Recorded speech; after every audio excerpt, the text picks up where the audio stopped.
તમે તો મારા બાપ સમાન છો. લ્યો ખાઓ, પછી થોડા આશીર્વાદ આપજો.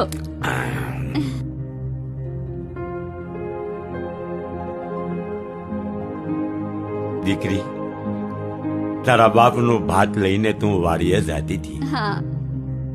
અને રસ્તામાં તે મને ખવડાવી દીધું. અરે બાપા, હવે તારા બાપુ માટે શું લઈ જઈશ? અરે બાપા, હમણાં પાછી ઘરે જઈને 2 રોટલા ઘડીને લઈ આવીશ અને મારા બાપુને વાડીએ જઈને ભાતું ખવડાવી દઈશ. અરે બેટા, હા. આટલું બધું મોડું થઈ ગયું છે. હા. આ સૂરજ તો માથે આવ્યો. હવે તું ઘરે જઈને પાછી રોટલા ઘડીને આવીશ ત્યાં તો બહુ મોડું થઈ જાય.